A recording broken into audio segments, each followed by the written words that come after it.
Voici Actu Rémi, l'essentiel de l'actualité nationale et internationale. Aujourd'hui, dimanche 12 juillet, les tensions militaires remontent brutalement au Moyen-Orient, pendant que l'Ukraine fait face à une faille critique de sa défense. Au Canada, les débats sur les dépenses militaires et les infrastructures énergétiques se heurtent à des enjeux de sécurité publique et de feux de forêt. Géopolitique. Les États-Unis ont mené de nouvelles frappes contre l'Iran tôt dimanche matin, après une attaque iranienne contre un navire dans le détroit d'Ormuz. Le commandement militaire américain au Moyen-Orient, le CENTCOM, affirme avoir visé environ 140 cibles militaires. Ces cibles incluent des sites liés aux missiles et aux drones, dans un contexte de cessez-le-feu déjà fragile entre Washington et Téhéran. Après ces frappes, l'Iran a, selon plusieurs autorités du Golfe, déclenché des tirs visant Bahreïn, le Qatar et les Émirats arabes unis. Les ministères de la Défense aux Émirats arabes unis et au Qatar disent avoir intercepté des projectiles en approche. Dans la région, le Koweït et les Émirats ont aussi fait état d'attaques aériennes, alors que les opérations de défense se poursuivaient dimanche. L'incident initial concerne un navire marchand battant pavillon chypriote pris pour cible en transit dans ce couloir maritime stratégique. Le président Donald Trump a de son côté menacé de nouvelles frappes par missile dans une série de messages publiés pendant la nuit. Ces menaces surviennent après des appels publics à la mort du président américain, entendus lors des funérailles de l'ayatollah Ali Khamenei. Dans ce dossier, le sort du détroit d'Ormuz pèse directement sur les discussions et sur la stabilité régionale. À Kiev, une autre vulnérabilité domine les préoccupations militaires. La récente offensive russe sur la capitale ukrainienne a tué environ 20 personnes lundi. Ce choc a mis en lumière une faille majeure des défenses de l'Ukraine contre les missiles balistiques. Plus de 92% des missiles balistiques russes atteignent la cible, selon les évaluations disponibles sur cette séquence de frappes. Cette statistique renforce la pression sur les besoins de l'Ukraine en système d'interception plus efficace et en couverture plus dense. Dans un cadre plus large, la planète s'enfonce dans une spirale de hausse des dépenses militaires. La combinaison des tensions géopolitiques, des ruptures technologiques et des intérêts économiques alimente une accélération durable de la course aux armements. L'absence de traités internationaux capables de freiner certaines dynamiques contribue à cette trajectoire, sans signal clair de ralentissement. Aux États-Unis, une figure centrale de la politique républicaine est décédée. Le sénateur Lindsey Graham est mort à l'âge de 71 ans, après une maladie décrite comme brève et soudaine par son bureau. Élu pour la première fois en 2002, il occupait un rôle influent à Washington et en Caroline du Sud. Allié de premier plan du président Donald Trump, Lindsey Graham s'était rendu à Kiev aussi récemment que vendredi.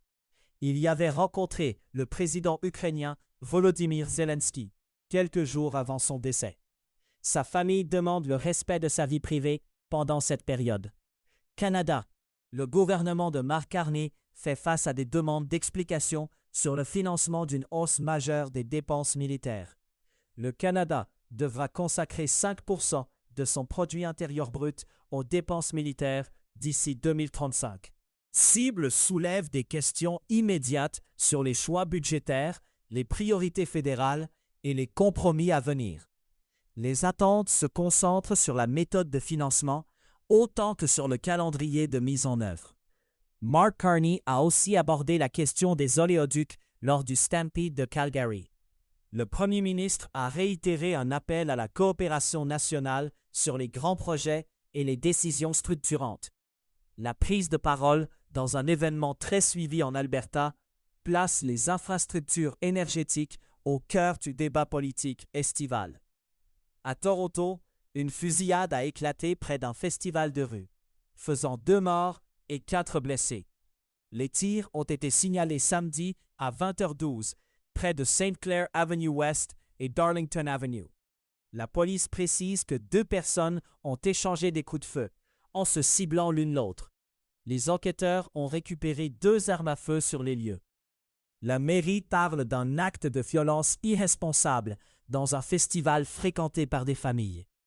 Aucune arrestation n'avait été annoncée dans l'immédiat, pendant que l'enquête se poursuivait. En Colombie-Britannique, l'autoroute 1 a rouvert dans le secteur du Fraser Canyon. Les autorités préviennent toutefois que les opérations liées aux incendies de forêt restent actives dans la zone. 2 feux de forêt, décrits comme hors de contrôle, continuent de mobiliser les équipes sur le terrain.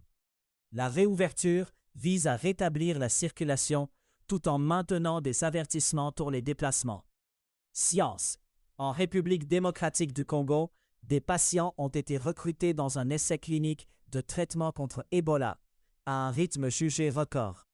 2 médicaments sont testés dans la région de l'Ituri, au cœur d'une éclosion en cours. Le programme de recherche a été mis sur pied seulement 6 semaines après la déclaration de l'éclosion comme urgence de santé publique. À ce stade, il n'existe pas de médicaments approuvés pour soutenir directement les équipes médicales face à l'épidémie. L'objectif est de réduire la mortalité, avec l'espoir de résultats évaluables en quelques mois. L'essai se déroule dans un contexte où chaque journée compte, alors que les équipes tentent de sauver des vies.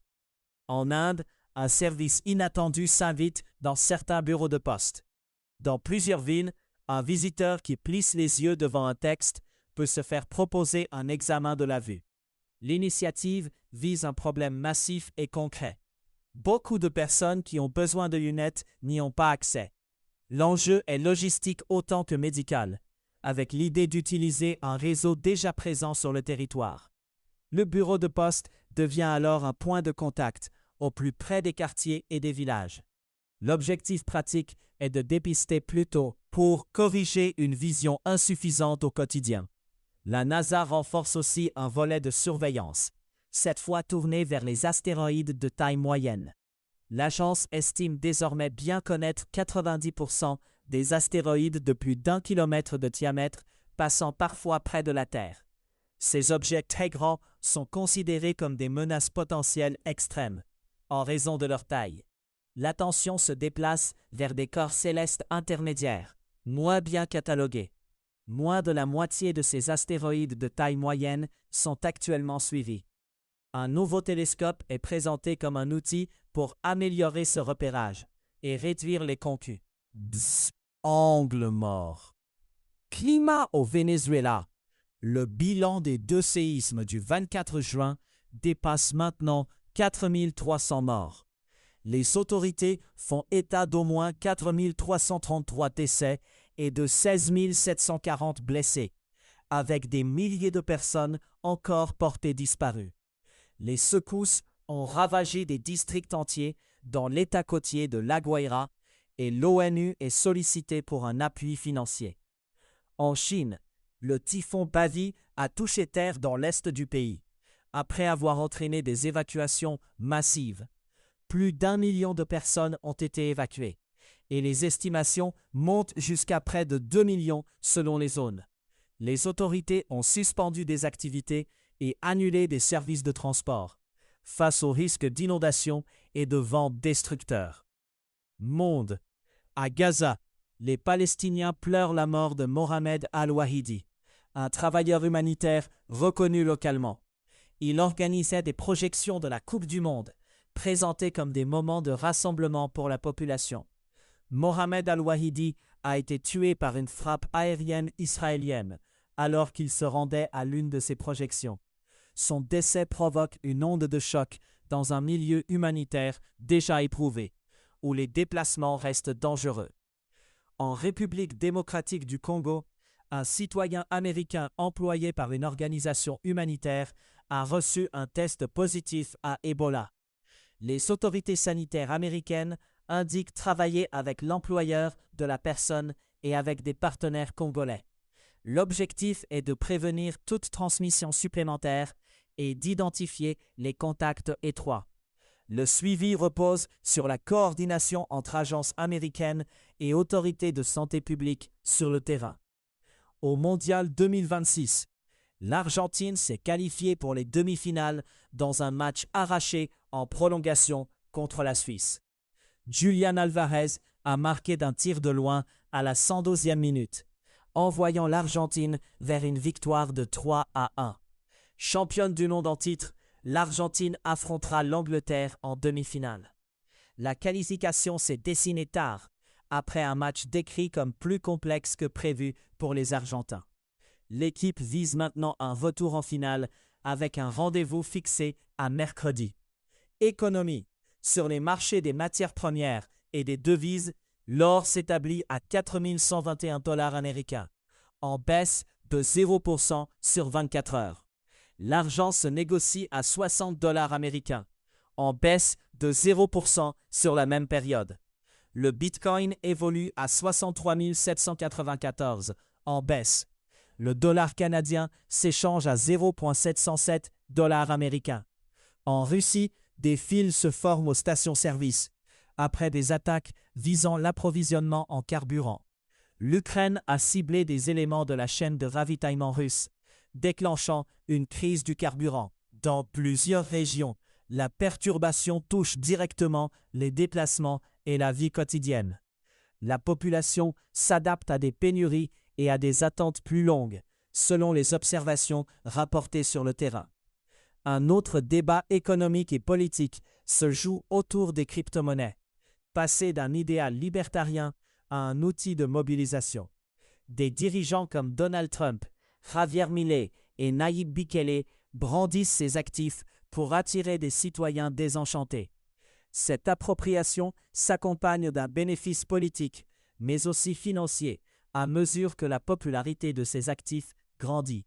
Le phénomène s'inscrit dans une stratégie de communication, où la crypto devient un marqueur identitaire. L'utilisation politique de ces actifs change la nature du débat, en brouillant parfois l'innovation et la propagande. En Amérique latine, la dynamique politique se réorganise aussi autour de la relation avec Washington.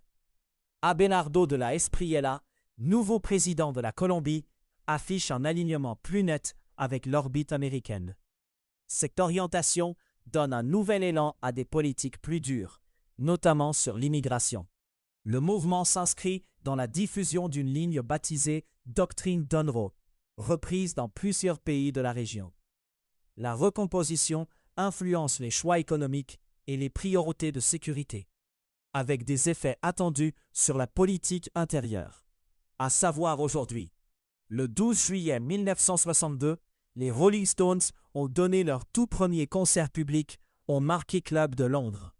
Le 12 juillet 1998, la France a remporté la Coupe du monde de soccer en battant le Brésil 3-0 au Stade de France. C'était Actu Rémi. À très bientôt.